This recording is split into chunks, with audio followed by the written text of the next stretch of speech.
Welcome to an introduction to PubMed, Advanced Searching, and MeSH. PubMed is a product of the National Library of Medicine and the National Institutes of Health. This database indexes nearly 25 million citations with sophisticated search capabilities, including an advanced search builder and the ability to drill down in specificity and sensitivity within the medical subject headings, or MeSH, Medline's controlled vocabulary. PubMed allows users to store and send citations, create saved search strategies that can send automatic updates, as well as links to full text and the ability to see library holdings. When entering a term in the search bar for PubMed, the bar will begin to auto-populate with other terms. These are not indexed or controlled terms. Instead, they are searches that have been performed by other users. The default for PubMed is a keyword search.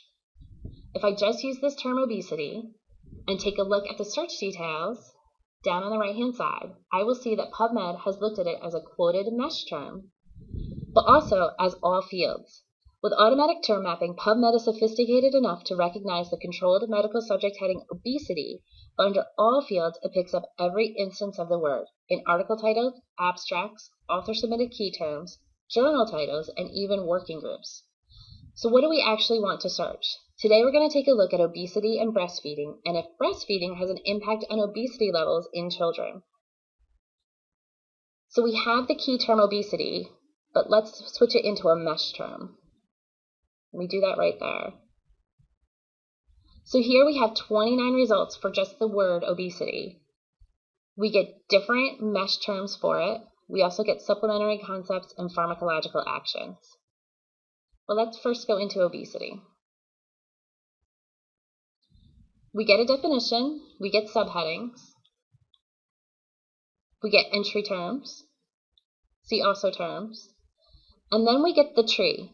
The tree allows us to see where our term lies. We can broaden by going up, so we could look at overnutrition, or we could look at overweight, and we can narrow our scope by going down. So under obesity here, we get pediatric obesity, abdominal obesity, but under overweight, we get morbid obesity only. The subheadings allow us to further refine our search and to focus in on what exactly we are searching. Not every term will have the same subheadings. If I am looking at patient education as topic, I do not expect to see surgery or prevention and control. Instead, I get classification, economics, education, etc. Let's take another look at the different terms that were given to us when we gave obesity in as our term. We are also given supplementary concepts. So these are usually substances, such as chemicals or drugs. Supplementary concepts may be updated or altered throughout the year. With our regular terms, they're only updated once a year. So you're seeing here, with obesity morbid, it was introduced in 1987. But with this term, the supplementary concept, it was updated on August 25th, 2010, so you'll get a full date with those. With pharmacological actions, every drug and chemical with a MeSH heading has been assigned at least one pharmacological action. So we're going to take a quick look at the common drug aspirin. When we MeSH this term, we get the definition and the subject headings.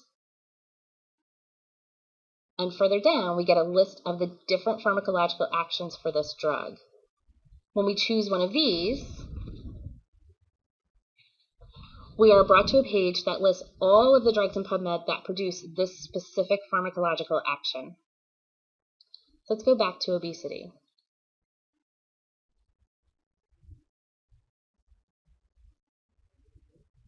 Underneath obesity, in the term list, we see pediatric obesity, which also showed up underneath obesity in the MeSH tree.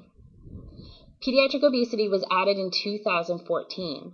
So anytime we search for anything prior to that year, we're going to have to limit or term in pediatrics to get this whole class of article results.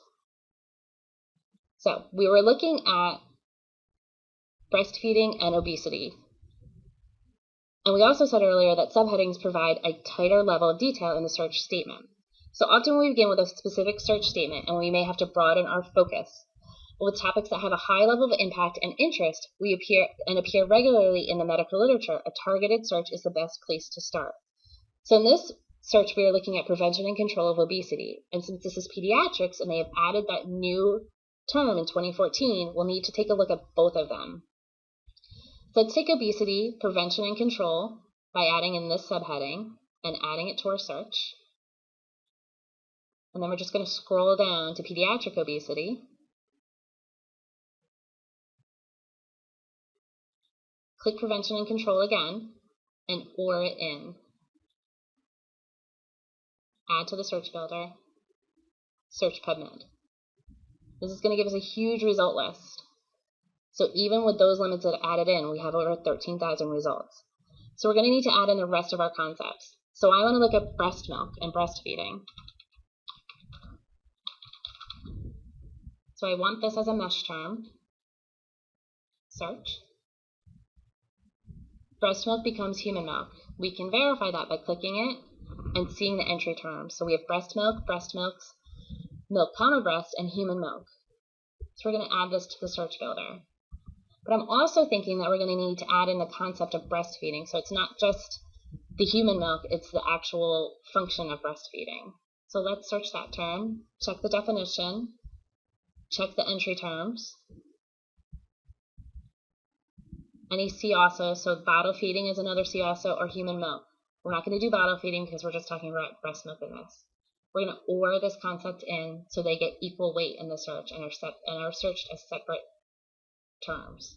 So search PubMed. Large result list, but we need to put our concepts together. So we click Advanced Search. So I'm going to AND these two concepts together and search.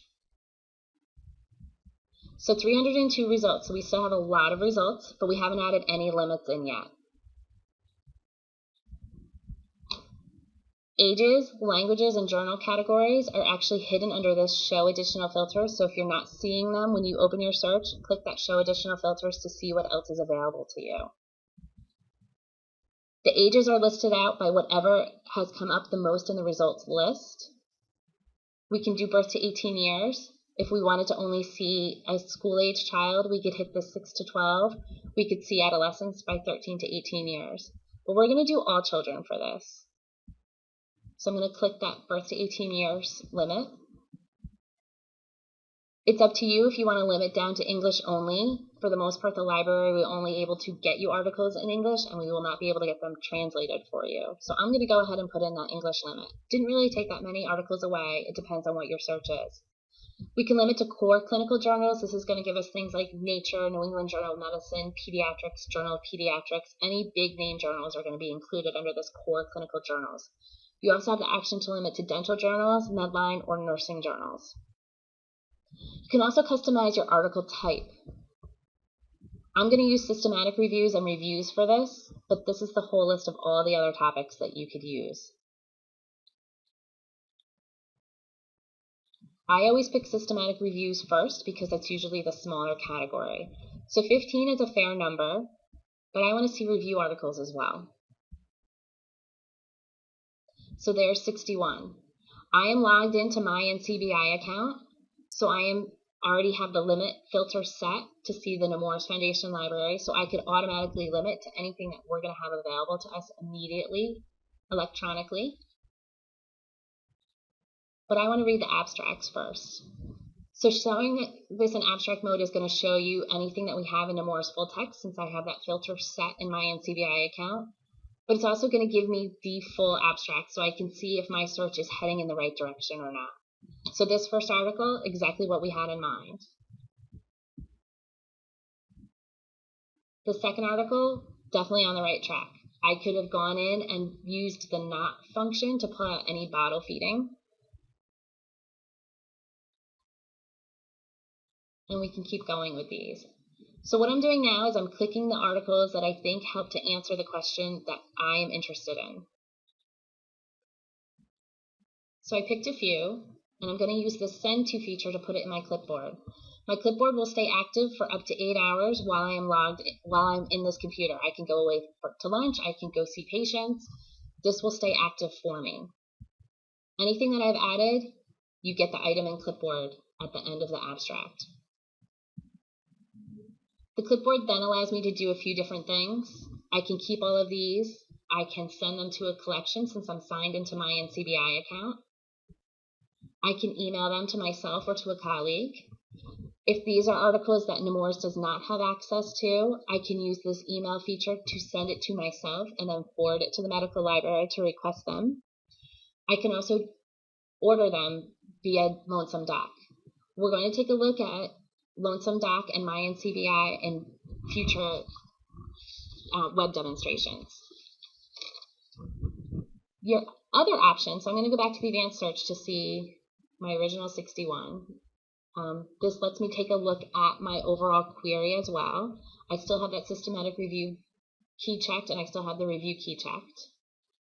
So if I am happy with this search, and this is what I want to see, I want to see any systematic reviews or review articles that are published on my topic, I'm going to create an alert. This allows these to be sent to me whenever they hit PubMed. They can be EPUB ahead of print, or it's once they get their full indexing, they can be sent to me. I can change this name to whatever I want. So I could have this be breastfeeding and obesity. I get to see what my search terms are again, just to make sure I can test them. We just built the search, but if I'm not getting search results, I can always click this test search terms to make sure I'm getting what I want. I can click or unclick my filters. I can have them sent to me on a weekly, monthly, or daily basis. If I switch to weekly, I can pick what day of the week. Monthly, I can pick the first of Sunday, Monday, Tuesday. I can have it sent in summary or abstract form. I usually recommend abstract form so you can actually read them. And I can pick up to 200 items. I think you're safe with about 20. It's up to you. And I always check this box to send even when there aren't any new results, so that I am aware that it's searching, but I may or not be getting any results. And then I just click save, and they're going to be sent to me now on that regular set schedule. I can go back into my NCBI account and have that filter changed at any time. Please contact the library with any additional questions or concerns, and again, look for our other tutorials on Lonesome Doc accounts and my NCBI. Thank you.